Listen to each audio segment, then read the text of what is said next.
Pero nandun pa rin yung tanong, para saan ba talaga yung Zone 2? Maglalagay pala ako ng journey dashboard at the end of every episode. Today is Wednesday, July 8, 2026, and it's 12:28. Share ko lang sa inyo yung weather. Sobrang init.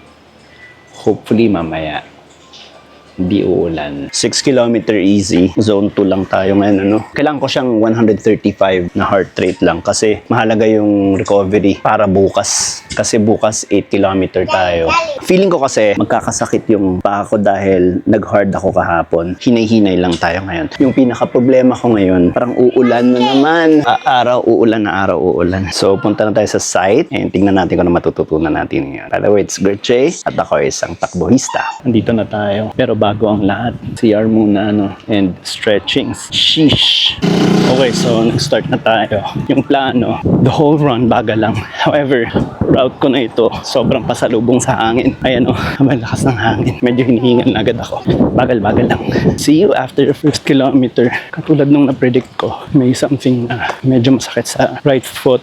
Although, after around siguro mga 500 meters, nawala na siya. Alright, see you guys in kilometer 2. Lakas ng hangin, man. Lakas ng hangin.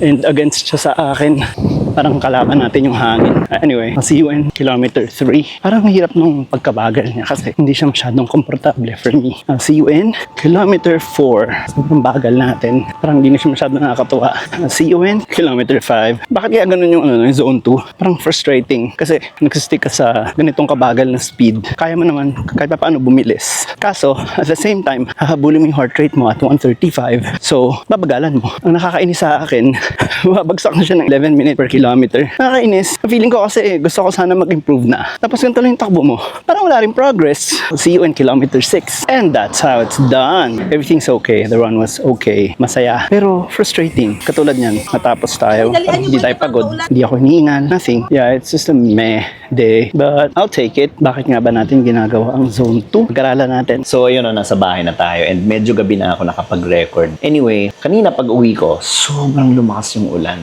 Buti hindi tayo nabasa kasi kung nabasa tayo, sigurado magkakasakit tayo niyan or at least talagnatin, no? Anyway, regarding doon sa run natin, as usual, madali lang siya kasi zone 2. Kung makikita natin sa resulta ng takbo ko ngayon. Alright, so 6 kilometers. Yung average pace ko is 10.09 per kilometer. Ang moving time, 1 hour and almost 1 minute. Tapos ang heart rate, man, mas pababa na siya ng pababa. 136 heart rate. Kung titingnan natin yung ating splits, makita natin na controlled siya talaga. Ang issue ko sa zone 2 talaga, kailangan ko siyang i-monitor. Kailangan kong tignan yung relo para hindi tayo nagdi-drift pabilis. Ang nangyayari kasi kanina, every time na magre-record ako ng laps, bibilis ako and then tataas yung heart rate. Meron din naman na same lang yung pace ko pero tumataas yung heart rate. Hindi ko sure baka kasama siya sa stress or whatever. Ang conclusion ko kanina dahil siguro hindi maayos yung swing ng kamay. But in general, siguro nakaka-apekto yung may hawak ka na camera. But I think okay lang siya na trade-off kumpara sa nabibigay mong information dun sa video. Ngayon, okay yung takbo, walang masakit sa katawan, pero nandun pa rin yung tanong, para saan ba talaga yung zone 2? Kung baguhan ka sa pagtakbo, tapos gusto mo nang may matutunan ka, usually ang gagawin mo unang-una, magre-research ka. So kung magsimula magtakbo, anong gagawin ko? And then pag research mo, bubulagain ka na ng mga simulan mo sa zone 2, zone 2, zone 2. And at first, ang ipapayo sa'yo is around 125 to 135. Meron pa yung 220 minus age times 0.75. Parang yun daw yung safe na zone 2 kung hindi ka magpapalab. Kasi para makuha mo yung talagang exact zone 2 mo, kailangan mong magpalab. Meron pa nga ako napanood na video na medyo matagal siyang tumatakbo and sinubukan niyang magpalab sa lab. Hindi rin nalaman at that time, wala pa siyang zone 2. So, sinubukan niya muna mag-training for months and months. Bumalik siya sa lab. Ito na nalaman yung kanyang zone 2 which is 142. Kapag tumakbo ka ng zone 2, ideally, dapat mababa yung heart rate. And ina-advise nila na kung medyo tumataas yung heart rate mo, maglalakad ka para ma-meet mo yung kailangan mo ng heart rate, diba? Para sa takbo ko kanina, challenge siya. Kasi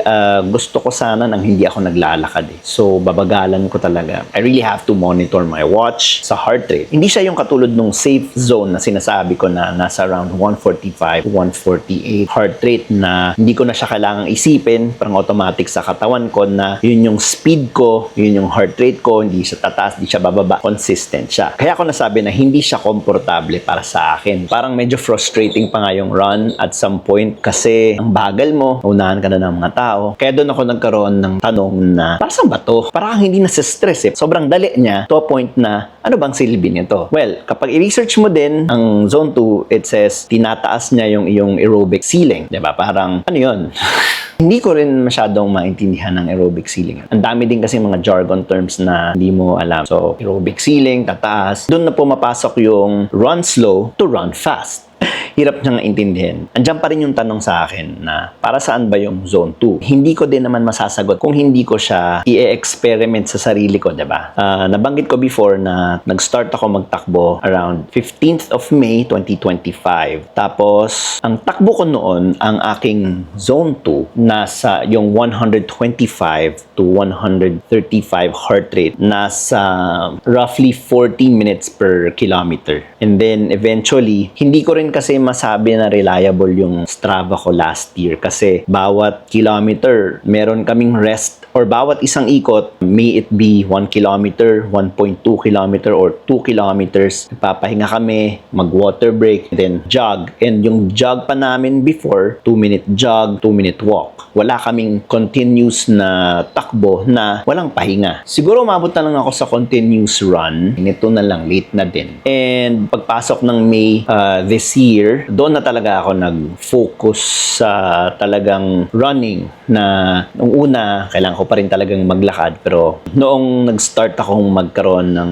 bagong run form, doon ko natutunan mag-zone 2 ng continuous na takbo. And I think this is the only time na nagkaroon talaga ako ng maayos na zone 2. And in terms of improvement, siguro noon 14 minutes per kilometer yung aking average pace. Ngayon, nasa 10-minute mark na tayo. Minsan nga, mas mabilis. Sa isang taong progress, nag-slash siya ng almost 5 minutes yung ating average pace.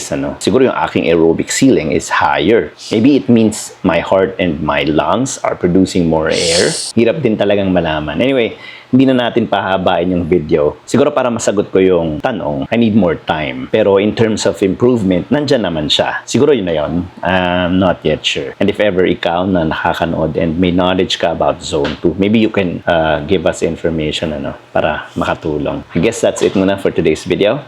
See ya!